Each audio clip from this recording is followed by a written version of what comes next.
Este es el escudo de la Universidad de Alcalá, que tuve el honor de dibujarlo en su día. Para mí escogieron, yo creo que el más feo de todos. Hice algo así como 20 o 25 bocetos y escogieron para mí el menos representativo de lo que es la Universidad de Alcalá. Aquí son los dos cisnes que representa la segunda, porque la primera ya la hizo Cisneros y la segunda es la que recapitulamos con toda la historia nuestra de lo que es esta enorme entidad como es la Universidad de Alcalá. Este es el escudo de la Fundación Europea de Bioelectromagnetismo y Ciencias de la Salud, que es una de las organizadoras de este evento. Afortunadamente, siempre es nuestro gran apoyo. Y vamos a comenzar. Vamos a comenzar con una introducción lo más sencilla posible, para que los que no hayan estudiado demasiadas cuestiones de tipo de bioelectromagnetismo sí que tengan las ideas claras. Bien, pues la materia está formada por dos entes fundamentales. Estos objetos corpóreos de todos los días, los sólidos que tocamos naturalmente, los líquidos cuando vamos a la ducha, los gases, la respiración, la contaminación atmosférica, etc. Pero también tenemos ondas mecánicas o de presión, es decir, la materia tiene objetos corpóreos y luego entidades no visibles. Y estas son las ondas típicas, que son de dos tipos. Las mecánicas o de presión, que necesitan precisamente esos sólidos, esos líquidos y esos gases para transmitirse. Normalmente sabemos lo que son los tsunamis. Los tsunamis no son ni más ni menos que ondas mecánicas de presión que llevan una grandísima cantidad de energía, portan gran cantidad de energía, pero necesitan tener por lo menos un líquido para transmitirse. Los gases para nosotros son importantes. La voz ahora mismo que están recibiendo ustedes es precisamente debida a que el aire puede transmitir mis ondas sonoras. Pero luego están, y eso es el motivo de nuestra charla, ondas electromagnéticas. Estas ondas electromagnéticas se propagan por el espacio y no necesitan ningún tipo de objeto para transmitirse. Sin embargo, estas tienen, por una parte, una gran cantidad de energía cuando se transmiten y la llevan, pero a veces muy poquita energía. Y lo más importante, que cuando aportan poca energía, lo que sí tienen es gran cantidad de información. Uno de los ejemplos que siempre pongo es la gran cantidad de decibelios que se escuchan en un partido de fútbol. Y bueno, sí, se está transmitiendo una información con gran cantidad de energía. Pero si alguien llega y le dicen al oído, oye, mira, que es que te están poniendo una multa, automáticamente la reacción del cuerpo humano es tremenda. Y sin embargo, qué poquita energía ha llevado para transmitir toda esa información. Eso es uno de los caballos de batalla hoy en día de la relación del bioelectromagnetismo con el hombre, que no hace falta gran cantidad de energía y sí hace falta gran cantidad de información.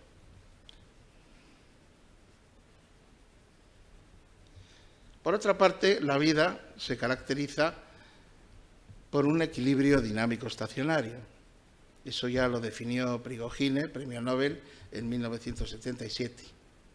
Y donde, naturalmente, hay una autorregulación, un metabolismo, una homeostasis.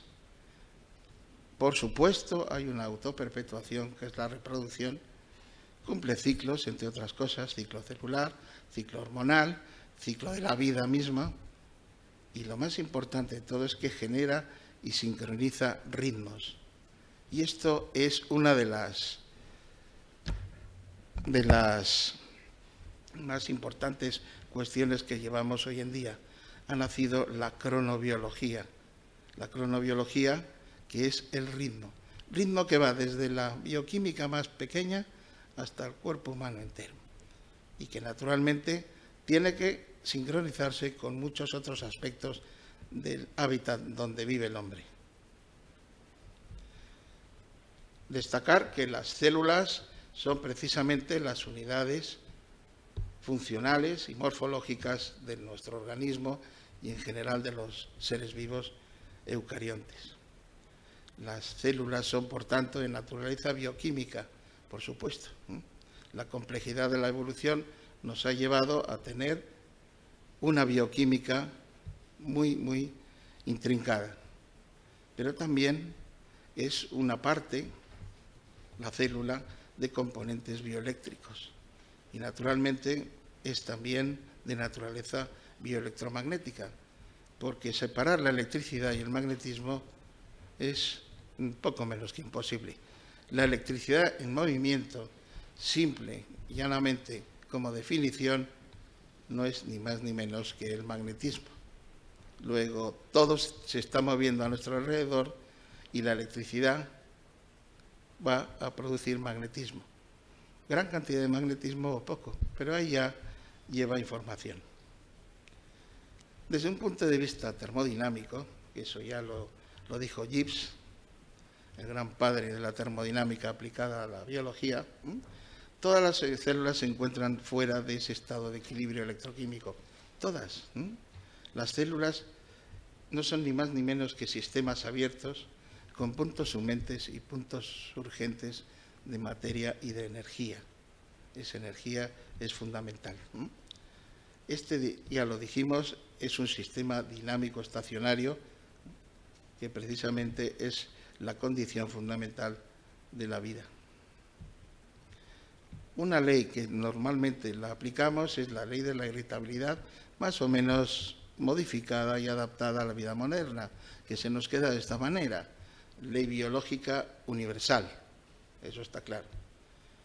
Es decir, define una capacidad que tienen los organismos, y por supuesto el ser vivo y el hombre, de respuesta adaptativa de esta materia viva, naturalmente, a los cambios que se establecen en el hábitat, tanto materiales como energéticos, y que se verifican en ese entorno celular.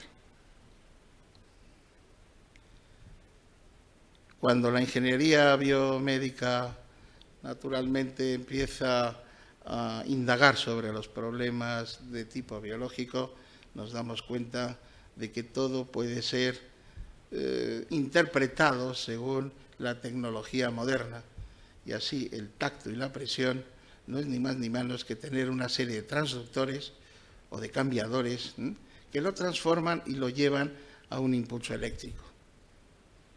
Todo nuestro sistema nervioso funciona a base de ese sistema eléctrico. Luego, tacto, presión, transductores lo van a llevar naturalmente a unos bits de información que lo intenta averiguar el sistema nervioso, y por eso lo puede almacenar y lo puede llevar a las condiciones y a los lugares que se necesiten.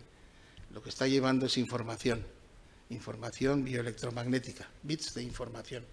Por supuesto, tacto y presión, pero también el calor y el frío, y sobre todo la luz. La luz es parte del espectro de radiación electromagnética continua, que una pequeñísima franja es la que normalmente la percibimos nosotros. Por supuesto, también el sonido, son las ondas de presión, también los cambios químicos y los cambios de posición, esos vértigos que algunas personas sufren hoy en día por las cervicales o por otras cuestiones de tipo clínico, son necesarias para que la información se lleve a este sistema nervioso. Luego, la ingeniería es amiga íntima, y la física amiga íntima de la biología. Bien, pues en nuestro laboratorio tenemos todos los aparatos necesarios para investigar estas cuestiones. Y algo interesante, en el principio está el ritmo. Nada hay en la naturaleza que no tenga ritmo. Todos los ritmos endógenos producidos por nosotros se deben sincronizar con los externos o de tipo cósmico, mediante diversas ondas del espectro de radiación electromagnética. Es así. O sea, el cosmos tiene todos sus ritmos. El ritmo que nosotros tenemos hoy en día, circadiano, de luz, oscuridad, diario, que va variando según las estaciones y que llega a nosotros adaptándonos, obligándonos a adaptar esas condiciones ambientales a nuestro propio organismo.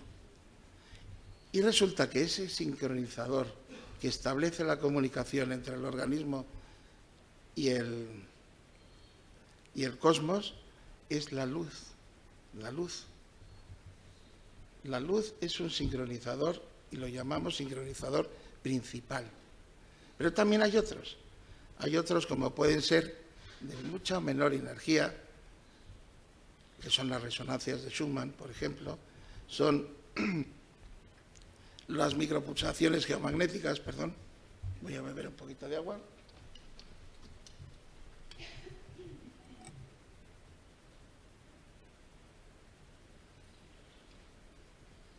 Entonces, la falta de adaptación que he tenido con todos los cambios bruscos que ha habido de calor, frío, no ha sido capaz mi organismo de adaptarse y estas son las consecuencias de estar un poquito, si no griposo, por lo menos afónico. Bien, pues sincronizadores externos adicionales son los campos electromagnéticos de extremadamente baja frecuencia o campos ELF.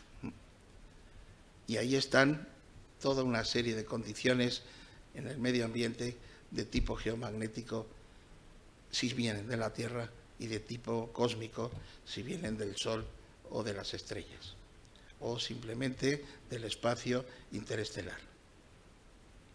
Y ahí está la glándula pineal, que nos hablarán de ella pues el profesor que tenemos aquí en la sala, que es el siguiente o después de otro siguiente, que es don Darío Acuña Castroviejo. Hablará de estas cosas, me figuro yo. Bienvenido. Bien, pues yo siempre he dicho que en el gran concierto endocrino, precisamente la glándula pineal es el director de orquesta que interpreta su partitura y armoniza los ritmos rítmicos, latidos cósmicos inspirados por su batuta, que es la luz. Y nos va a suceder una cosa, que cuando esto no funciona, se va a establecer una cronopatía electromagnética interferencial, que es la falta de sincronización entre los ritmos externos y los internos. Así se altera la compatibilidad electromagnética entre ese bioelectromagnetismo propio del ser humano y la progresiva contaminación electromagnética del medio ambiente que estamos padeciendo en progresiva continuidad. Hay que decir que el síndrome general de adaptación es la capacidad de respuesta adaptativa del ser vivo y naturalmente del hombre a todos esos embates de la vida, el poderlos asimilar y adaptarse. Aquí una frase que se decía muchas veces, o te aclimatas o te aclimueres. O sea, al final de todo, si eres incapaz de responder a los embates medioambientales adaptándote, feneces. O sea, la muerte es la salida a todos estos problemas. Y bueno, esto ya se estableció bien claramente, los alumnos de medicina se lo saben, cómo puede existir un periodo de alarma frente a un estrés, frente a un choque, frente a cualquier situación, digamos, que acontezca en el medio ambiente, cómo hay un periodo de resistencia y luego un periodo de agotamiento que si realmente nos hemos adaptado, estupendamente va, y si no, lamentablemente morimos. Bien, pues esta sensibilidad electromagnética que hablaremos a continuación, donde una de las enfermedades que cada vez va aceptándose por la inercia de la medicina clínica actual es precisamente la electrosensibilidad, o como la queramos llamar de otras maneras, hipersensibilidad electromagnética, HSM, alergia electromagnética es como lo entiende la gente, síndrome de microondas muchas veces, y que naturalmente los anglosajones lo clasifican en que todo lo que sea opresivo, todo lo que sea depresivo y todo lo que sea estresante nos van a llevar a estas condiciones de electrosensibilidad, con toda una serie de condiciones y de respuestas patológicas que poco a poco las estamos sufriendo. Bien, pues, ¿cuáles serían los criterios de protección? Estos criterios de protección fundamentalmente es una distancia máxima a la fuente de origen de los campos electromagnéticos, alejándonos por tanto de ella, un tiempo de exposición mínimo, un apantallamiento de la fuente, un aislamiento del recinto y una correcta señalización y monitorización de protección personal. Los ejemplos siempre valen más que 1000 palabras, eso ya lo decían los chinos. Y he escogido este ejemplo, un ejemplo que normalmente lo tenemos en nuestras playas. Estos son cuadros de Sorolla. ¿Y qué es lo que hacen para protegerse de la luz solar? La luz solar puede ser magnífica, muy buena. Precisamente se necesita para que se convierta la vitamina D, la provitamina D en vitamina D, que la necesitamos. O sea, los baños de sol son extraordinarios. Pero ojo, si te pasas, te pueden dar una serie de trastornos, incluido el cáncer de piel, incluido los típicos melanomas malignos derivados de estas condiciones. Pero nos protegemos. Cuando vamos a la playa, nos llevamos sombrillas, nos llevamos trajes blancos. Los blancos es porque repelen todas las condiciones de luz, en este caso la luz solar. Si fueran negros las absorbíamos, pero al ser blancos pues los repelen. También tenemos sombreros, por supuesto, aquí vemos también las sombrillas en los bañistas, y si no, naturalmente con simplemente ponernos el brazo para que no nos deslumbre. El sol en la vista es no mala, malísima. Podemos quedarnos ciegos si vemos en muchas condiciones la luz solar. O sea, hay que mirarla un poquito y ya está. O sea que es buena, pero también es muy mala. La luz solar, la luz es fundamental para muchas cosas, pero es algo que puede ser muy nocivo. ¿Qué protectores tenemos también? Pues nos ponemos cremas, nos ponemos todo aquello que de alguna manera genere una capa protectora a nuestro alrededor. Y ahí están, naturalmente, todas esas sustancias que ahora se estilan de aceites y cremas, etc. Bien, pero resulta que este es el sol. ¿Y qué pasa con esto? Esto es la tecnología moderna. Esto es nuestro nuevo sol. Porque es verdad que todo es una radiación continua desde el cero al infinito. Hay radiaciones electromagnéticas de altísima frecuencia, con mucha capacidad de destrucción, que son las que llaman radiaciones ionizantes, pero luego están las radiaciones no ionizantes, donde la luz precisamente es el límite entre las más destructivas, porque generan pares iónicos, generan la destrucción de la materia, y luego la radiación no ionizante.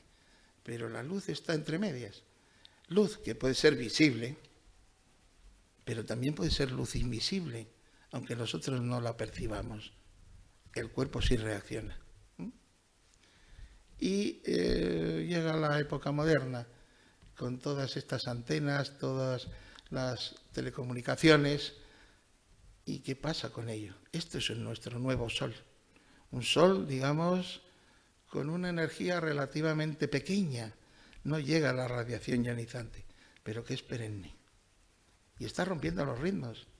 El sí y el no el respeto a la oscuridad ya no existe. Entonces se establece allí una cronopatía muy importante, porque si el sí y el no, el yin y el yang que dicen los asiáticos, no se contempla, vamos a caer en terminologías de hipersensibilidad y de muchas otras patogenías. Bueno, los franceses lo vieron muy bien con los aparatos. Esto es un panel de radiación de una estación que nos emite la telefonía móvil. No la vemos, pero existe. Existe y la percibimos, digamos, entrecomillada, o por lo menos la sentimos, o por lo menos nos está influenciando. Y he ahí que las personas que son muy sensibles lo notan. Esto que hemos visto muchas veces del grito de Munch, donde nos ponen a la telefonía móvil con algo que indica que nos estamos volviendo locos. Locos quizá no, pero desde luego trastornados en muchos aspectos. Los grandes investigadores que evalúan todos estos problemas dicen que somos el gran experimento. El gran experimento. La humanidad es el gran experimento. Somos animalitos experimentales. Ni siquiera contemplamos a alguien que sea de tipo control para evaluar daños. Somos todos conejillos de indias. Y es lamentablemente así. Y eso hay que considerarlo. Todas estas cuestiones, hay ya muchas agencias que las estudian y que llaman la atención al respecto, y sobre la salud, naturalmente. Por ejemplo, esta de Biounitativo Report es de las más importantes sobre estos temas. Negar la evidencia es algo que es como meter la cabeza, que decía el avestruz, en un agujero. No, hay que atajarla. La sanidad está en peligro. Y no soy alarmista, es una realidad. Bueno, pues esto es nuestro despacho con nuestros aparatos. Aquí tenemos una antena de captación, aquí tenemos un aparato donde se ve perfectamente lo que se está emitiendo, y aquí vemos unos picos importantes a tener en cuenta. Estos picos importantes son los del teléfono móvil, pero los del teléfono móvil pegado a la oreja. O sea, que quiere decir que tenemos dos fuentes, una, la antena, y otra, como bien decía el profesor Álvarez Ude, pegada a la oreja. Quizá una de las más peligrosas sea más la que esté pegada a la oreja. Estos picos en una llamada telefónica se ven muy bien, y esos picos puede ser que sean los más perjudiciales para nosotros. Esto es lo que dicen los sabios. Los niños de 5 años tienen una respuesta mucho mayor que los niños de 10 años y, por supuesto, en edad adulto. Todas son las condiciones en el cráneo y en el cerebro de las personas que lo están utilizando. Los países más avanzados dicen, pues prohibido teléfono móvil en los niños de 5 años y en los niños de 10 años, eso de entrada, porque esta plasticidad que tiene el sistema nervioso de irse adaptando poco a poco resulta que puede ser nociva. En nuestro laboratorio, bien, pues tenemos toda una serie de equipos. Esto es una pantalla de Faraday. Estos son nuestros gorritos de estimulación, por una parte, y también de captación de ondas, por otra. Hemos hecho algunas investigaciones al respecto, donde se ve que los teléfonos móviles sí responden a la terminología de efectos no térmicos, porque hay efectos térmicos, se te calienta la oreja, pero hay efectos no térmicos, y esos son los más peligrosos, los efectos no térmicos. Los efectos no térmicos son los directamente inducción electromagnética del aparato al cerebro. Esto es uno de los protectores que hemos diseñado nosotros y que, bueno, desde luego amortigua y funciona bastante bien. Se llama el Sabe-Wave. Bueno, También es verdad que hay otros nuevos diseños, como es este de la cordoide, donde puede proteger al individuo a un determinado radio, cuando llevan estos protectores de la telefonía y que no quitan la cobertura, como se dice. Simplemente lo que quitan son aquellas ondas que pueden ser nocivas para el cerebro. Por supuesto, en una cartografía que resulta de todas estas investigaciones, se pueden ver los cambios. Se ven los cambios perfectamente entre unos y otros. Ahí tenemos unos, otros, ya sea teléfono móvil activado o ya sea con protección o con muchas cosas. La cartografía ya está hecha y se ve perfectamente todos esos cambios. Pero lo curioso es que nosotros lo hicimos en sordos. Los sordos no escuchan nada. Y sin embargo, cuando a un sordo se le pone un teléfono móvil, su cerebro salta. Su electroencefalograma se le ve muy bien. O sea que hay una inducción directa, aunque no seamos sensibles a esa percepción, pero la hay. Luego nos está afectando. Y además todo el que tiene un teléfono móvil alrededor, resulta que los que están en su entorno también están sufriendo. Es como una especie de fumadores pasivos. Fumadores pasivos de electromagnetismo con el teléfono móvil. Fijaros, 50 años hemos tardado en decir que el tabaco era malo y que era cancerígeno y tal. El primero que lo dijo, bueno, le tomaron por loco. El primero que lo dijo, vamos, anatemizado. Tuvieron que pasar 50 años para que en todas las cajetillas ponga esto es malo para la salud, esto produce cáncer, esto tal. 50 años, y son muchos años, eso es medio siglo. Vamos a esperar nosotros otros 50 años a que estas consideraciones que está haciendo la vida moderna con la tecnología vayan a decir, pues sí, es verdad. Ahora, poco a poco, las grandes agencias van reaccionando, pero tienen esa inercia burocrática, torpe, y donde naturalmente los grandes acontecimientos de la vanguardia de la ciencia se debaten en los congresos. Y luego ya verán alguna idea, bueno, sí, la OMS ya parece que reacciona, sí, esto puede ser malo para la salud, se puede parecer a la cafeína, todas estas cuestiones. Pero la realidad es que es malo y no hay que esperar 50 años. Entonces sería la parte negativa. Los sordos no escuchan y sin embargo los que están alrededor, que también son sordos, al teléfono móvil lo perciben, lo percibe su cerebro. Claro, nuestro cerebro tiene algo así como 100.000 millones de neuronas. 100.000 millones de neuronas, que se dice pronto.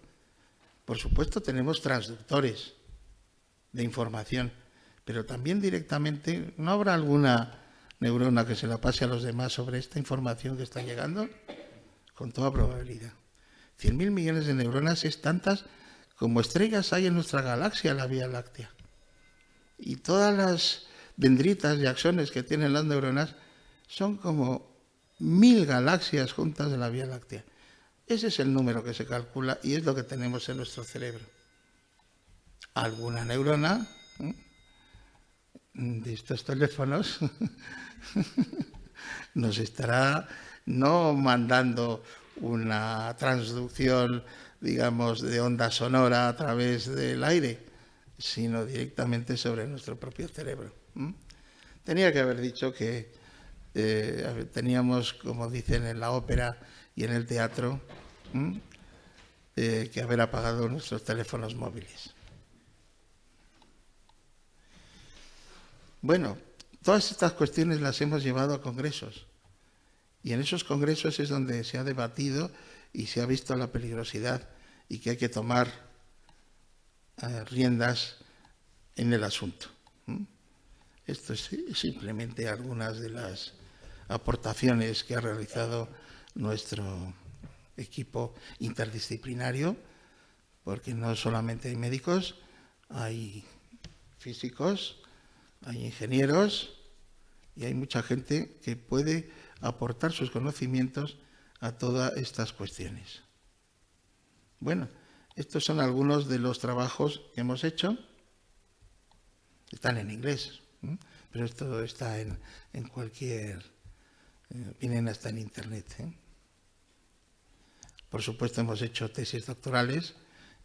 Cabe destacar la de Ramón Goya Llorente, que hizo una tesis francamente buena. O también hay una tesis doctoral del profesor Álvarez Ude, en este caso era de magnetometría de los hospitales, que también resultó muy interesante, donde se señalaron los puntos negros de los hospitales para mejorar la salud. Qué curioso, los puntos negros, muchos de ellos estaban en donde los neonatos. Y eso, bueno, podría tener sus consecuencias, pero nos hicieron caso. Nuestros hospitales conveniados nos hicieron caso. Hospitales conveniados como el de Guadalajara, como el Ramón y Cajal y el Príncipe de Asturias. Bueno, pues esto es uno de los libros que sacamos, donde está ahí el profesor Álvarez Ude, donde estoy yo, y toda una serie de investigadores sobre los efectos de los teléfonos móviles, y donde hasta la fecha los nuestros con los sordos nadie ha dicho nada. No son rebatibles porque los habrán vuelto a hacer. Bueno, estos son ejemplos. Y aquí tenemos a nuestro gran Cajal. Cajal es un neurólogo extraordinario, se adelantó a su ciencia. Esto es un grabado que hizo mi padre, el maestro Bardasano, y donde se le veía ancianito con el microscopio investigando hasta la última, hasta su último momento sobre las cuestiones de las neuronas. Y estos son todo ese enjambre de neuronas con las técnicas que él aplicó, las técnicas de Golgi y, por supuesto, las suyas propias de las impregnaciones metálicas. Esto es una corteza cerebral, donde hay, imaginen ustedes, 100.000 millones de neuronas y que alguna, naturalmente, tiene que tener una capacidad de respuesta adaptativa y pasársela a las demás. Esta es una célula de Purkinje. Esta célula de Purkinje es del cerebelo y, bueno, se ve toda esa maraña de entrantes y salientes que caracterizan a esta parte del cerebro. Cerebeleto, como dicen los italianos. O sea, el cerebeleto, el pequeño cerebro. Bueno, pues neuronas, todo neuronas que mandan el trasiego de información que nos llega.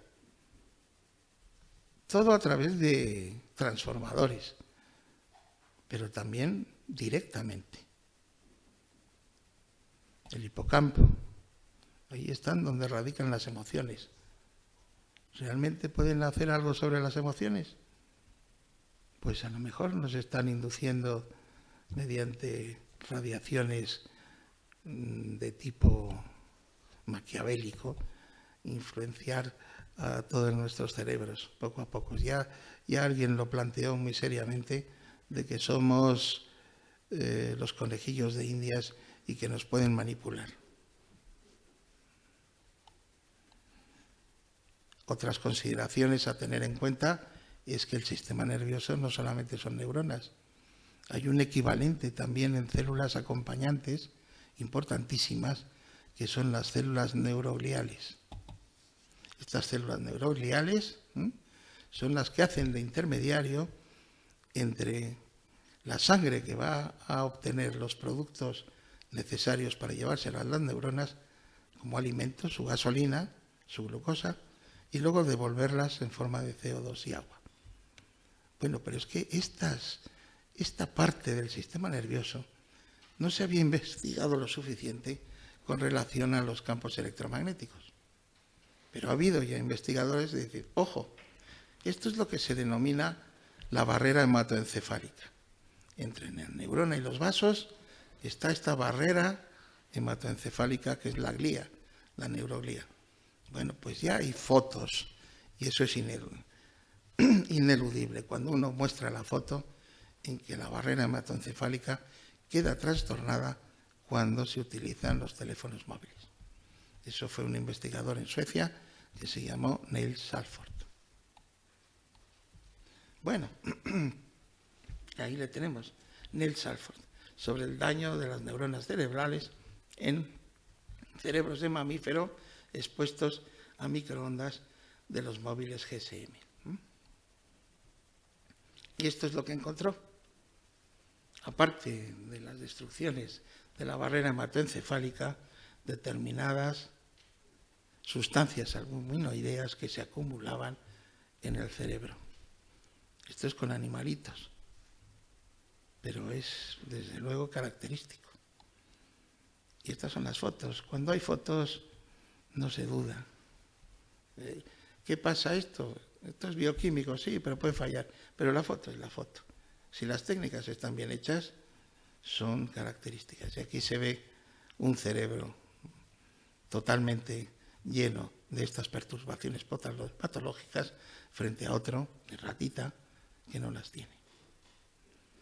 Y luego con técnicas muy sencillas, técnicas de violeta de cresilo, técnicas de azul de toluidina, se pueden estudiar estos cerebros, técnicas de rutina que son, donde si esto son características normales, vamos a encontrar toda una serie de neuronas raras que aparecen cuando se utiliza el teléfono móvil. Esto los países avanzados lo tienen muy asumido y va muy en serio. Precisamente el programa de investigación en telecomunicaciones alemán ya hizo toda una selección de cómo se tenía que investigar este impacto de la telefonía móvil sobre el hombre. Tendría que haber estudios biológicos, estudios epidemiológicos, el riesgo de la comunicación naturalmente y también de dosimetría, para proteger a quienes, sobre todo a los niños y a las embarazadas. El programa es muy extenso, 52 programas, y me llamó mucho la atención, y lo tenemos en alemán y en inglés, es el programa de investigación de la telefonía germánica. Lo que me llamó la atención y me hizo mucho gusto, porque yo soy de la línea de la glándula pineal, es que aparece esto que dice que hay que estudiar la glándula pineal como un centro interesante relacionado con las radiaciones electromagnéticas y que puede ser alterado. Bueno, la cantidad de dineros que se gastan son inmensas. Aquí vamos al contrario, pero bueno. Bueno, y con esto simplemente decir dónde está la glándula pineal. Y abro un poquito, digamos, de protocolo al profesor que viene a continuación. La glándula pineal está en el centro geométrico del encéfalo. Está debajo del rodete del cuerpo calloso. Esta es una comisura y debajo del rodete, este es el rodete, este es el pico, ahí está la glándula pineal. Esto es un corte sagital y esto sería un corte horizontal, un corte de Flechsig que se llama. Bueno, pues ahí está la glándula pineal. La glándula pineal en un sitio estratégico, en el centro.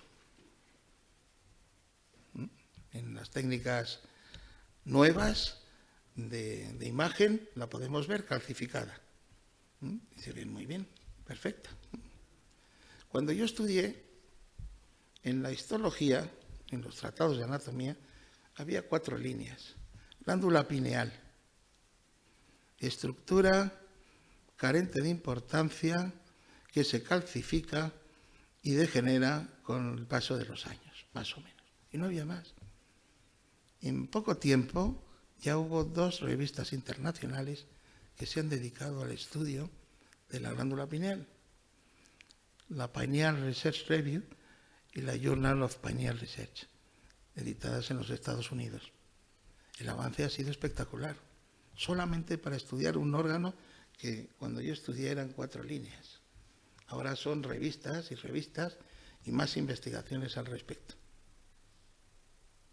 Y esta es la glándula pineal. La glándula pineal del tamaño y forma de un piñón. Está sobre el lecho, lecho subpineal de Obersteiner. Estos son los nates o tubérculos cuadrigémenos superiores y ahí está la glándula pineal. Estos son los cortes que hicimos con técnicas de plata en la universidad, donde, entre otras cosas, aparecen cuestiones de reminiscencias atávicas de lo que fue un tercer ojo, de los mamíferos, de los reptiles y de otros vertebrados.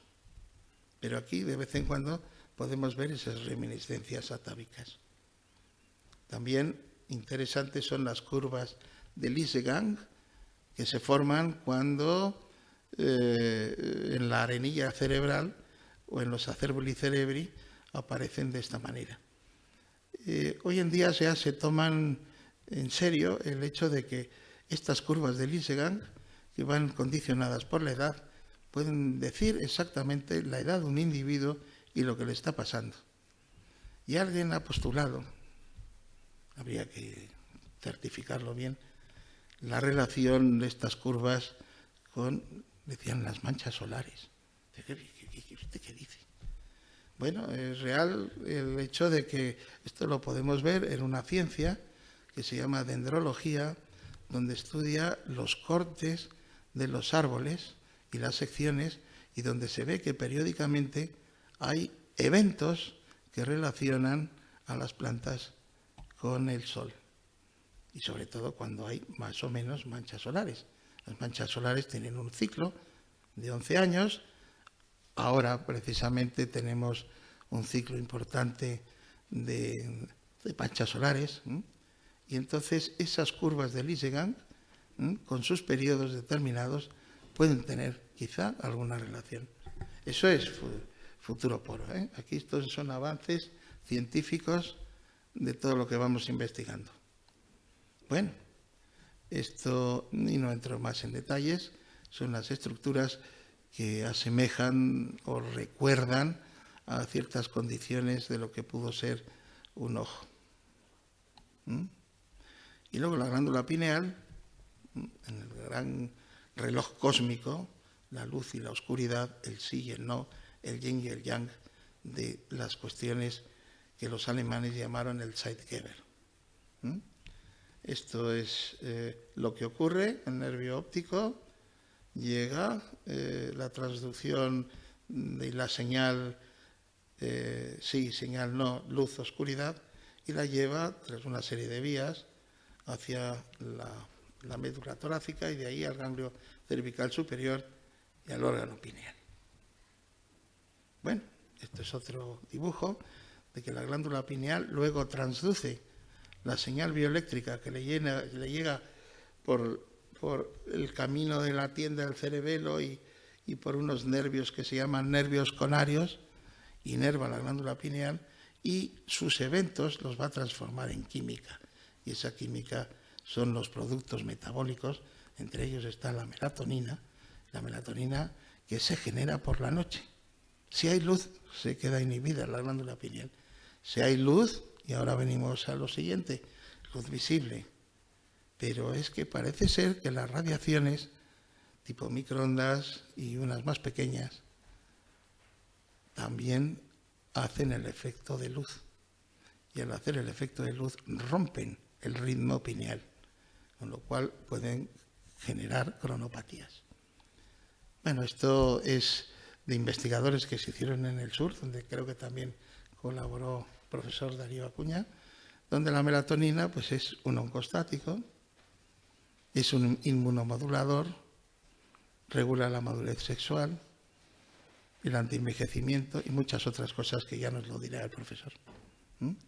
Y luego su relación entre esa acción de la luz y los campos electromagnéticos de extremadamente baja frecuencia, que al final tienen unos resultados a veces muy malos. Aumento general del riesgo oncostático, aumento de riesgos de cánceres relacionados con hormonas y también de abortos en embarazadas de los primeros 3 meses. Bien, pues esa sensibilidad electromagnética, la síntesis que podemos decir es que es un fallo de respuesta adaptativa es un fallo de la compatibilidad electromagnética entre ese bioelectromagnetismo del propio ser humano y la contaminación que tenemos alrededor. Cronopatía electromagnética interferencial, que ya la definimos en alguna ocasión. Y por eso hay que aplicar las máximas que tenemos hoy en día de protección, que también veremos aquí a cargo de algunas personas que saben de leyes. La máxima de salud ambiental es indubio contra reo. Es decir, todo lo que inventa el hombre en principio es peligroso. Y demostrarse lo contrario. Porque si lo hacemos al revés, tenemos lo que tenemos. O sea, normalmente, ante la duda, es pro reo, o sea, a favor del reo. Pero aquí hay que castigar a toda la tecnología diciendo no. Tan difícil es aportar pruebas en un sentido como en otro. Decir que no es malo y ya está, no vale. Hay que demostrarlo. Y eso es lo que les falta a las operadoras y a mucha gente. Y por supuesto, adoptar el principio de precaución. Medidas protectoras cuando no existe certeza científica de sus consecuencias. Esto es promover nuestra salud. La técnica va muy por encima y muy por delante de nosotros. Esto no quiere decir que ese principio debe invocarse cuando no es urgente el llevarlo a cabo, pero sí cuando esas medidas afectan directamente a nuestra salud.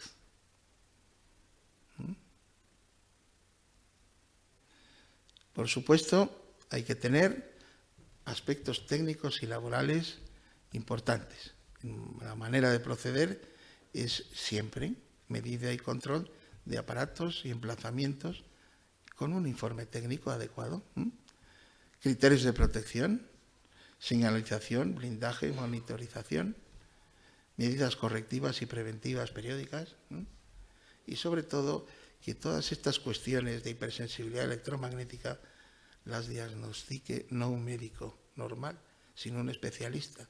Y esos especialistas son precisamente los que han hecho una especialización de bioelectromagnetismo. Si uno tiene una enfermedad pulmonar, no va uno al dermatólogo, va uno al de medicina interna correspondiente. Pues igual ocurre aquí. No me va a hacer usted un diagnóstico sin saber, como especialista, qué es lo que está ocurriendo. Y estos especialistas es necesario que se promulguen, que se hagan muchos y más importantes. Cuando esto se lleva a los ayuntamientos, y esto es un ejemplo típico, la máxima de salud ambiental, el principio de precaución y sobre todo promover ordenanzas reguladoras. Todas estas cuestiones las hemos llevado a determinados ayuntamientos y nos han hecho caso. Uno de ellos ha sacado una ordenanza reguladora de todas estas cuestiones, por ejemplo en San Sebastián, es una de las últimas que hemos hecho, pero las hemos hecho por toda España. Nos han hecho caso los políticos y además por unanimidad. En alguna ocasión, salvo el PSOE, pero bueno, eso es verdad, es verdad. Estos han sido los más críticos. ¿Qué tendrán? Bueno, pues con esto terminamos esta primera parte. ¿Cómo andamos de tiempo? Estamos en la hora del... O si no, continuamos. Continuamos un poquito, ¿no? Bien, pues tener en cuenta que hay enfermedades, y esto es la parte noble, no solamente es la parte, podríamos decir, negativa de los campos electromagnéticos, también hay una parte noble. Normalmente hay tres formas de estudiar el bioelectromagnetismo. La prevención, que es elemental en medicina, prevenir más vale que curar. Pero luego está el diagnóstico. El diagnóstico estamos utilizando toda una serie de aparatos que son magníficos. Imagen por resonancia magnética funcional, que ya existen en algunos hospitales, por ejemplo. Pero es que luego también está la terapia. Los campos electromagnéticos, en ese principio maniqueo del bien y del mal, nos encontramos que pueden ser muy buenos. Y aquí son aplicables a enfermedades como las neurodegenerativas o también la propia hipersensibilidad electromagnética de toda la población que está sufriendo como hipersensibles. Bueno, pues enfermedades, epilepsia, esquizofrenia, depresión, son las neurales. Y las neurodegenerativas, Alzheimer, Parkinson, Corea de Huntington, esclerosis lateral amiotrófica o ELA. Bueno, estas enfermedades degenerativas, en Francia fue un investigador, Charcot, quien lo llevó a cabo, por eso lleva lo de enfermedad de Charcot. Charcot fue un gran neurocientífico. En Estados Unidos quien lo padeció fue un jugador de béisbol muy famoso, el Lou Gehrig. Y en general se le llama la enfermedad de la motoneurona. Ahora quien lo padece es Stephen Hawking, el del Big Bang. Y Stephen Hawking es un caso típico de enfermedad de la motoneurona. Esta se caracteriza por una degeneración de las neuronas motoras en corteza cerebral, tronco encefálico, médula espinal. Conduce a parálisis progresiva y atrofia muscular. Y esto es el típico de enfermo de ELA. Pero yo creo que el futuro de los campos electromagnéticos, de los imanes, tiene que asistir a estos enfermos con una terapia dirigida, sola o combinada con otras terapias. Y nos pasamos a la estimulación electromagnética transcraneal de bajo campo. Esta está hoy en día también en boga.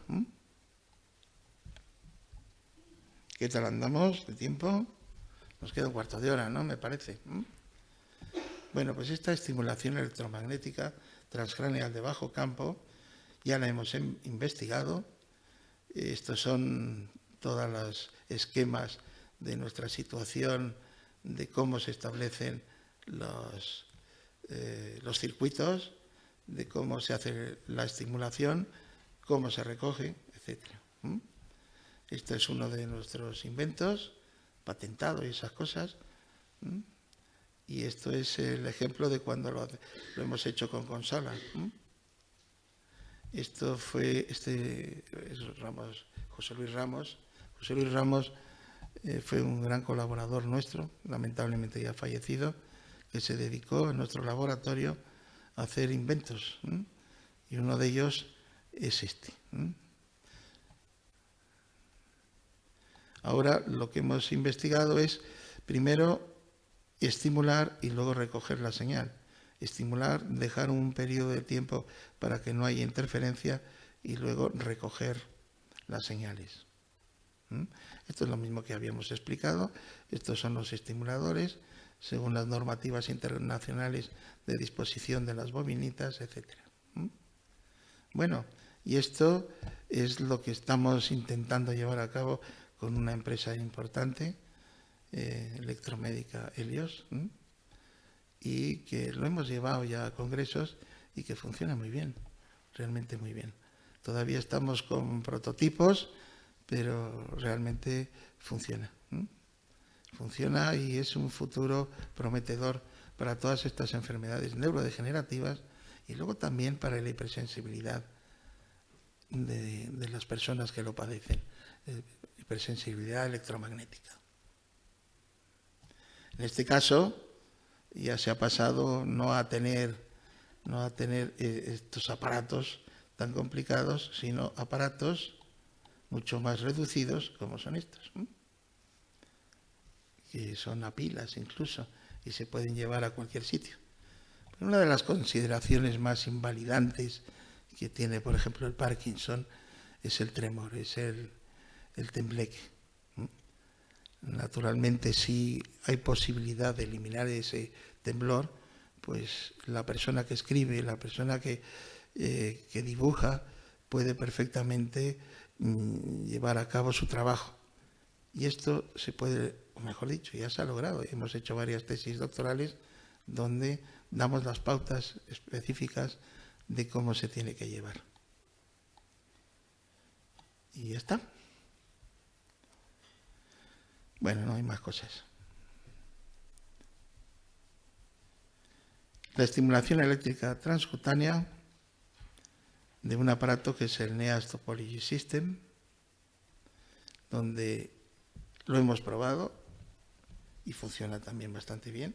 Se ha hecho una tesis doctoral al respecto de un ingeniero, José Luis Aldeanueva Aguirre. Este es un dibujo de propaganda que lo ha hecho el padre don Fernando Sáez, el padre de nuestra colaboradora. Esto es donde se disponen. Estos son los aparatos de medida. Y donde esta forma de onda del NEAS, que ahora veremos que es esta, es muy representativa y muy alentadora de cómo puede llegar a curar, por lo menos a mitigar dolores. Nosotros la hemos clasificado con que este aparato pues tiene una información celular donde la resonancia estocástica aumenta la relación señal-ruido, donde termodinámicamente la fuente energética es antientrópica, o sea, es una especie de cargador de pilas, donde la comunicación bioeléctrica, el trofismo celular y la regeneración neuronal pues son un hecho. De la cronobiología como temporizador externo, que es la luz, es este aparato una especie de luz artificial, es como una nueva batuta técnica creada por el hombre. Por supuesto, la transmisión de información de los sistemas de comunicación bioquímica están perfectamente establecidos y como la comunicación bioeléctrica con sus bits de información restablece la buena disposición del sistema nervioso, como este aparato tiene una serie de consideraciones. Se puede utilizar por la noche eliminando la melatonina y se puede utilizar por el día restableciendo la misma. Esto es en nuestro laboratorio como está hecho. A ver, espera que no, ya me colé. Tiene una consola, una pantalla, unas muñequeras y unas tobilleras. Y aquí vamos señalando los protocolos que se tienen. Y se pone de esta manera. ¿Cuál ha sido nuestra ilusión? Llevarlo a determinadas fundaciones, como son las de Nipace, donde todos los niños, lamentablemente, que tienen parálisis cerebral, pues les va muy bien. Esto lo tenemos en Guadalajara, hemos hecho un convenio de investigación con ellos, y esto es las víctimas lamentables de esa parálisis cerebral y como poquito a poco estos aparatos pueden devolver o por lo menos paliar toda esta grave enfermedad. Y ahora sí, hemos terminado y muchas gracias de momento.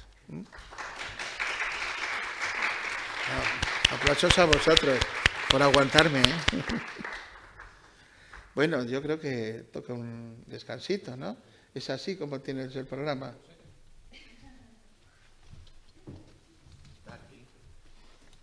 Y si no, continúo, ¿no? No me toca todavía.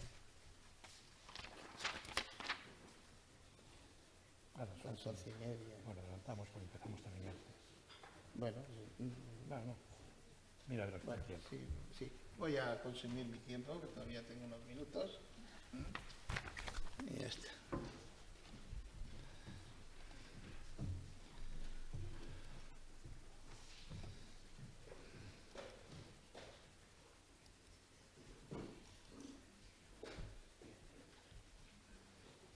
Y es fundamentalmente hablar de la hipersensibilidad. La hipersensibilidad y tantos problemas estamos teniendo hoy en día con ella. Pero hay que decir antes unas cuantas noticias actuales.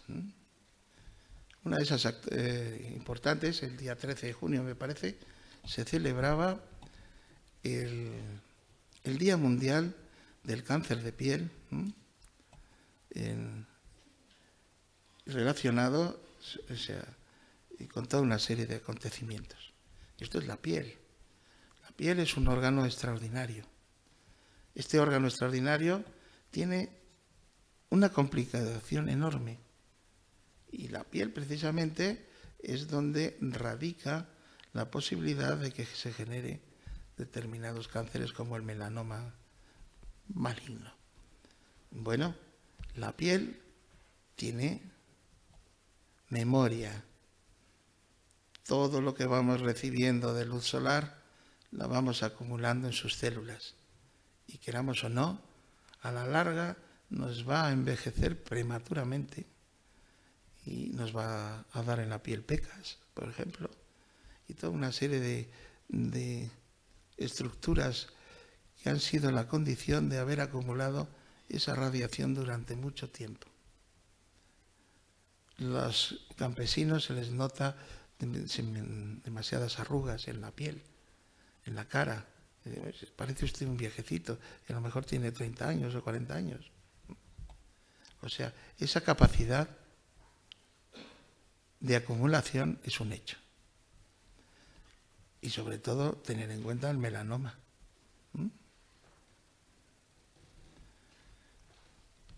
Por supuesto, ya hay que decir esto claramente. Está científicamente constatado que los móviles, los wifi, las antenas de telefonía móvil, los inalámbricos, los radares, los cables de alta tensión, etcétera, etcétera, son peligrosos.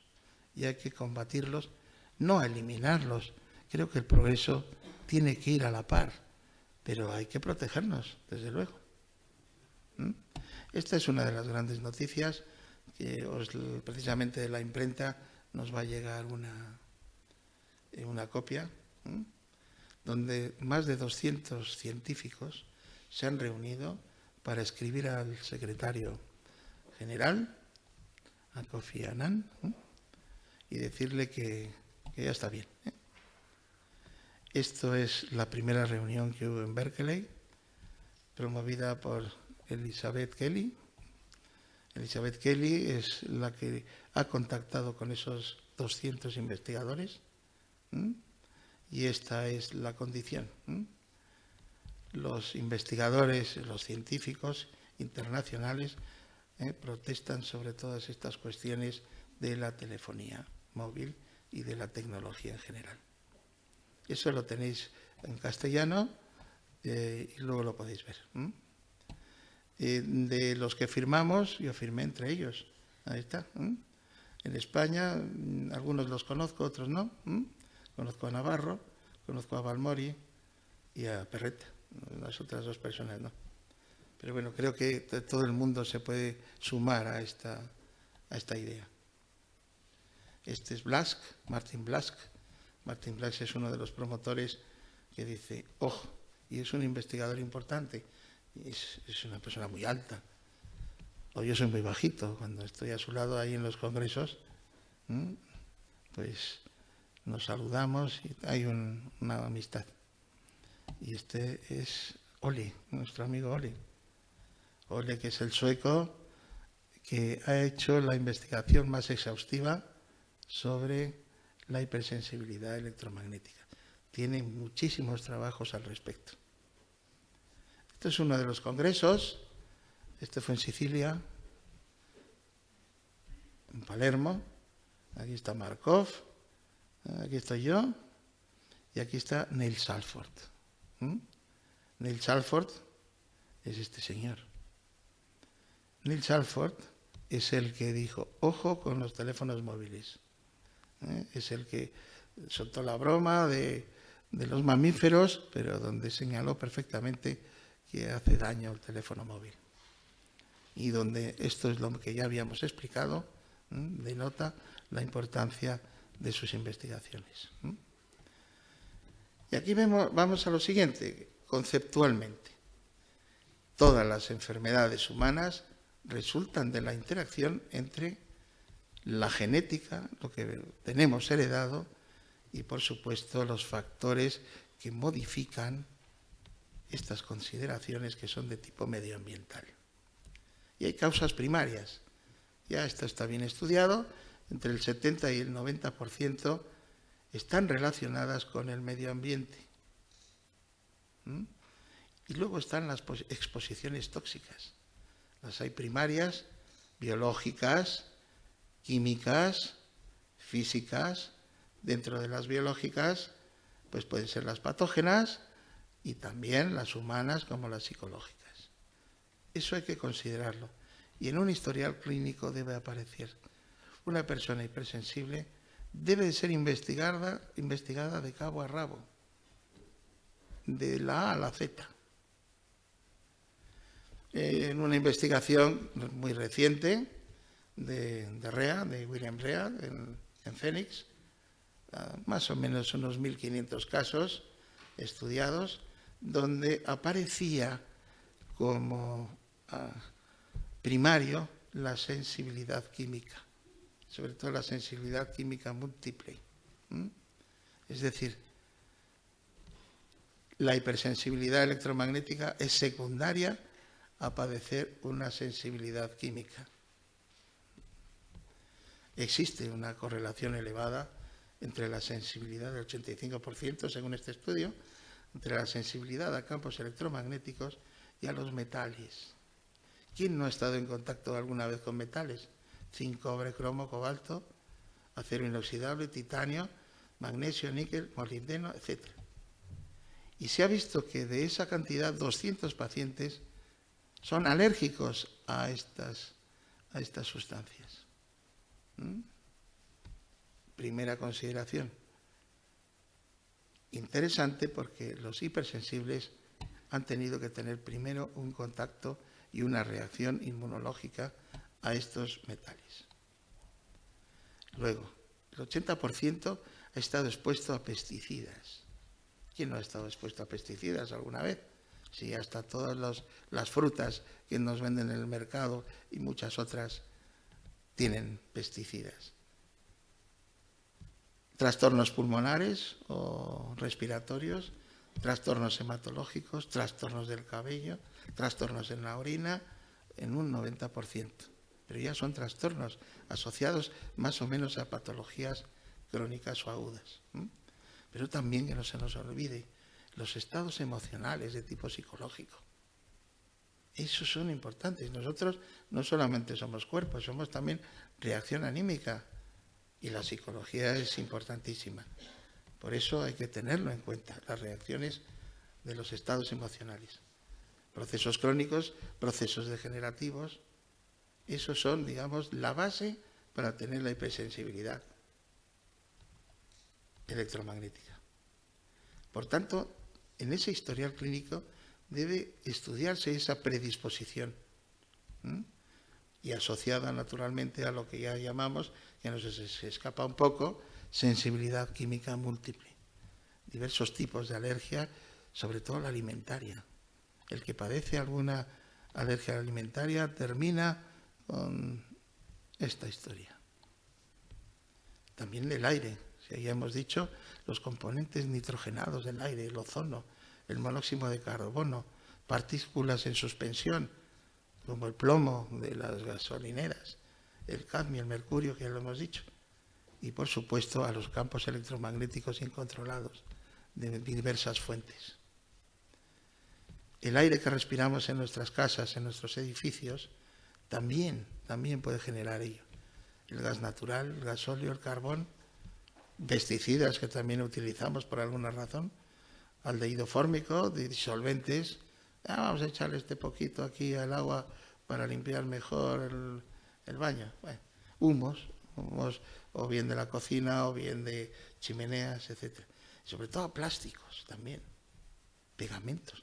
Los plásticos, bueno, más de uno en cuanto ha visto las carpetas empieza a estornudar. ¿Qué tienen estas carpetas? Pues plástico. Pero ya perfectamente constatado. Y luego sobre todo el polvo que hay en las habitaciones, que puede venir de muchas formas. procedente de animales, procedente de plantas, etcétera, etcétera. Bueno, y en el agua, otra vez nos encontramos los pesticidas, herbicidas, el cloro, gasolina y sus derivados también. Bueno, todo esto es predisponente a padecer esta enfermedad. Ya hemos dicho, agentes biológicos, el polen, los mohos, bacterias, alimentos, parásitos también, parásitos tanto ectópicos como intestinales, virus, bacterias, y agentes físicos. ¿Cuáles son esos agentes físicos de campos electromagnéticos? El radar, vivir cerca de las estaciones de radar, y luego lo que ocurre en determinadas cuevas, en determinados sótanos de edificios, el radón. El radón es tremendo, es de las sustancias radiactivas más importantes y que dan y generan el cáncer de pulmón. Luego microondas no solamente de nuestra casa, del vecino de al lado, también relacionado con las manchas solares. O sea, cuando hay tormentas solares, estos individuos están muy mal. Luego el calor, el frío, los iones positivos, los vientos, el fen, la tramontana, todos estos alteran a la persona que puede generar luego una hipersensibilidad. Y eso hay que anotarlo en su historial clínico. Ahora sí, posibles tratamientos. Normalmente es para cada persona un tratamiento, o sea que está personalizado. Hay que estudiarlo bien y saberlo dar. Las drogas pueden ser efectivas, fármacos también, minerales son importantes también, vitaminas, antioxidantes en general. Tratamientos genéticos que ahora se dan mucho. Estos tratamientos genéticos típicos, modernos, luego hormonales, la propia melatonina ha sido efectiva, bien tratada. No demos a un individuo melatonina por la mañana, hay que darla por la noche. Y luego estimulación electromagnética, también es favorable al tratamiento de la hipersensibilidad electromagnética. Y entramos en el capítulo, y ya con esto terminamos, de la luz invisible y la luz no visible, la luz visible y la luz no visible, la luz invisible. Esto es parte del espectro de radiación electromagnética, donde la parte derecha son las radiaciones ionizantes, generan pares iónicos, generan gran destrucción de la materia, pero luego están las radiaciones no ionizantes, las infrarrojas, las microondas, etc. Y la luz como espectro parcial, digamos el límite entre unas y otras. Como ejemplos, pues tenemos las radiaciones ionizantes, todas aquellas que conllevan la luz fluorescente, las radiografías, las radiaciones atómicas, etc. Pero luego tenemos las otras, las no ionizantes, donde están y utilizamos los electrodomésticos, nuestras radios, etc. Esto es para demostrar o indicar que los rayos ultravioletas están en la franja del ojo humano, pero algunos animales lo captan, la radiación ultravioleta. E igualmente por debajo los rayos infrarrojos son detectados por algunos animales, nosotros no. Pero algunas personas tienen una capacidad de visualizar el violeta cercano o el infrarrojo. Y ahí está el infrarrojo cercano, el infrarrojo medio y el infrarrojo lejano dentro del infrarrojo. Y el infrarrojo es importante también, porque pudimos tener esa percepción, pero no la adquirimos al final. Pero con rayos infrarrojos los animales ven por la noche y pueden captar todo esto. Este es un pequeño zorro que se le ve con luz infrarroja. Esto es el enjambre de radiaciones electromagnéticas o de campos electromagnéticos producidos por todas las estaciones base, radiocomunicaciones, etcétera, etcétera. Son muchas. O sea, esto ya es una epidemia. Por supuesto, luego está la luz, que también nos hablará aquí el doctor Tresguerres sobre la luz, la contaminación luminosa. La contaminación luminosa donde las grandes ciudades tienen este tipo de luz. Alguien dijo, el derecho al cielo estrellado. Yo quiero ver las estrellas, no quiero ver ahí una nebulosa de contaminación lumínica. Esto es desde el aire, desde los satélites, como se ve el delta del Nilo. O sea, se veía totalmente luminoso. El delta del Nilo es una contaminación luminosa brutal. Y esto tiene sus efectos. Pero luego indagamos más en aquellas enfermedades que pueden ser el sustrato de una hipersensibilidad electromagnética y que son dentro de lo que llamamos las enfermedades raras. Hay una que es la progeria, también llamada de Hutchinson-Gilford, que la descubrió Jonathan Hutchinson en 1866. La progeria es el envejecimiento prematuro de una persona. Ahora que hablamos tanto sobre el antienvejecimiento, el anti-aging, pues resulta que la progeria está establecida y los niños se hacen viejos enseguida. Esto es un enfermo muy joven de progeria, donde parece un ancianito ya cadavérico. Y donde, si estudiamos precisamente las células, nos vamos a encontrar que sus fibroblastos tienen las condiciones típicas de un envejecimiento prematuro. Las mitocondrias prácticamente son en verde, pequeñitas, cuando hay muchísimas, aquí hay muy poquitas, muy poquitas. Luego estos son con las técnicas histológicas modernas, como se ven los fibroblastos envejecidos. Por supuesto, la progeria, esto es el cráneo de un individuo que lo padece y de un individuo más o menos normal. La comparación está clara. Y luego algo que nos llamó también la atención, el envejecimiento prematuro y las radiaciones están ahora muy en boga. Uno de ellos es el síndrome de Cockayne, descubierto en 1936 por Edward Alfred Cockayne, y donde, entre otras cosas, síndrome de Cockayne es una enfermedad rara, hereditaria, en la que las personas afectadas tienen una sensibilidad a la luz solar. La luz solar que en principio no tenía por qué hacernos daño y sin embargo lo tienen. Yo conocí a una persona que decía, cierra todas las ventanas, cierra todas las persianas porque tengo alergia a la luz. ¿Y cómo va usted a tener alergia a la luz? Y sí. Dice, mira, tengo todas estas ampollas, tengo todas estas cuestiones de piel porque la luz hace reacción en mí. Dice, es como si hiciera la fotosíntesis en mi piel. Digo, es curioso porque tanto el HEM de la hemoglobina como el núcleo central de la clorofila es un núcleo tetrapirrólico. La única diferencia es que las plantas tienen magnesio y el HEM tiene hierro. Bueno, pues esta es dos niños con esta enfermedad, parecida a la progeria.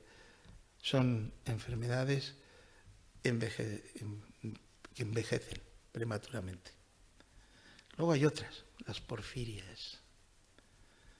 Son un grupo de trastornos provocados por la deficiencia de enzimas implicados en la síntesis del HEM.